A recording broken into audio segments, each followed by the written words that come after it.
Salam, selamat berjumpa lagi keluarga damai yang terkasih dalam Samas edisi Sabtu 8 Juni 2024 ini.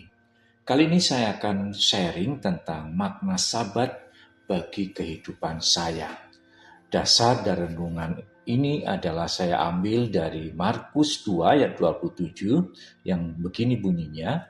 Lalu kata Yesus kepada mereka, hari Sabat diadakan untuk manusia dan bukan manusia untuk hari Sabat.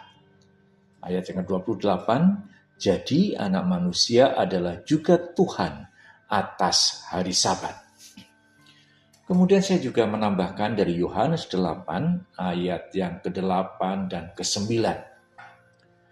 Barang siapa di antara kamu tidak berdosa, hendaklah ia yang pertama melemparkan batu kepada perempuan itu.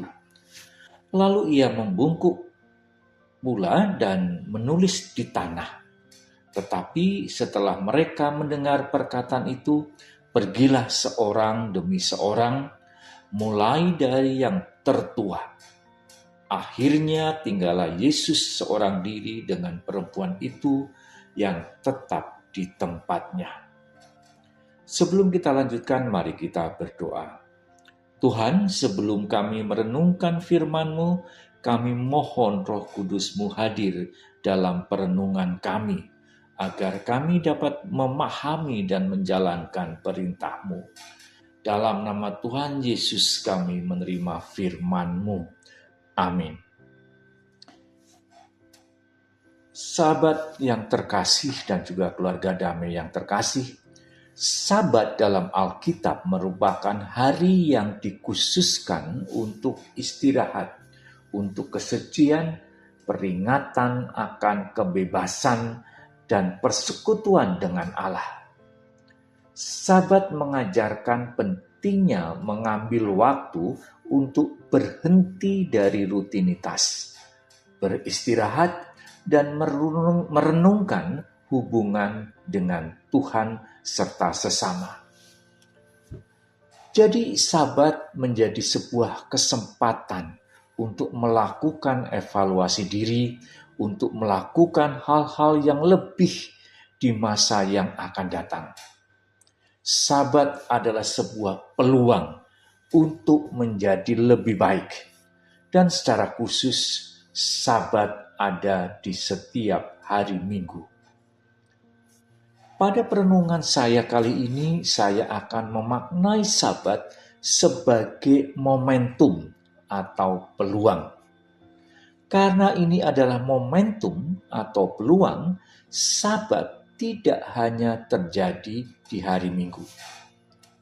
Tapi pada saat-saat saya ada kesempatan atau dipaksa berhenti dari rutinitas dan harus memikirkan perbaikan yang harus saya lakukan. Saya menggunakan kata dipaksa karena saya tidak merencanakan, namun ada sesuatu di luar keinginan saya yang terjadi. Contoh yang baru saya alami adalah ketika istri saya dengan mendadak harus dirawat di rumah sakit selama 7 hari, yaitu di hari Minggu ke hari Minggu berikutnya. Dari Sabat ke Sabat. Pada selama 7 hari tersebut, saya harus berhenti bekerja dan harus mendampingi istri saya di rumah sakit. Selama 7 hari kami otomatis ada waktu untuk saling menguatkan dan membangun serta menguatkan relasi dengan Tuhan. Saya menguatkan relasi antara suami dan istri dan juga relasi di dalam keluarga saya. Saya merasakan di balik kejadian itu ada penyertaan Tuhan dalam keluarga saya. Bagi saya itu adalah Sabat yang dipaksa dalam tanda petik. Tapi walaupun dipaksa, Sabat itu menghasilkan perubahan yang baik buat saya, buat istri saya, dan keluarga. Saya jadi lebih mengerti tentang bersyukur dalam segala kondisi. Bukan berarti saya mensyukuri sakit istri saya, namun dalam kondisi istri saya sakit, kami merasakan Tuhan mendampingi istri saya dan keluarga. Karena sakit, saya menjadi tahu kondisi fisik istri saya melalui hasil lab, hasil CT scan, serta berdasarkan pemeriksaan dokter. Kami menjadi punya komitmen baru untuk mengubah pola makan. Dan sekarang berat badan kami turun. Jadi perubahan-perubahan yang baik tersebut karena ada sahabat yang tidak direncanakan atau sahabat yang dipaksa atau dikondisikan. Saya jadi teringat ketika Tuhan Yesus menantang ahli-ahli Taurat dan orang Farisi yang menghadapkan Tuhan Yesus dengan perempuan yang berzina. Tuhan menantang mereka untuk melempar perempuan itu dengan batu kalau mereka merasa tidak berdosa. Ada satu momen yang menarik yang saya renungkan, yaitu momen di mana Tuhan Yesus memaksa ahli-ahli Taurat dan orang Farisi untuk mengevaluasi diri.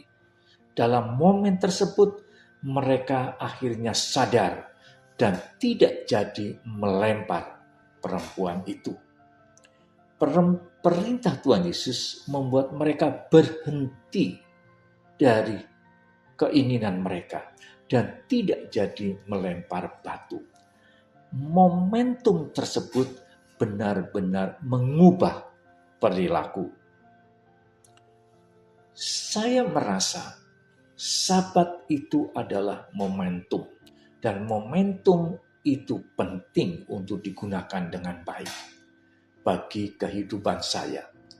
Saat saya bekerja, yang saya tidak ingin terjebak pada perilaku yang rutin atau mengulang-ulang pekerjaan yang sama yang pernah dilakukan berkali-kali. Karena biasanya hal itu membuat saya akan menjadi bosan dan jenuh. Saya perlu suatu waktu untuk berhenti merenungkan, dan itu saya maknai menjadi momentum Sabat, walaupun tidak terjadi hari Minggu. Saya perlu sesuatu yang baru agar saya merasakan belajar hal yang baru lagi, sehingga saya perlu berhenti dan merenungkan sesuatu.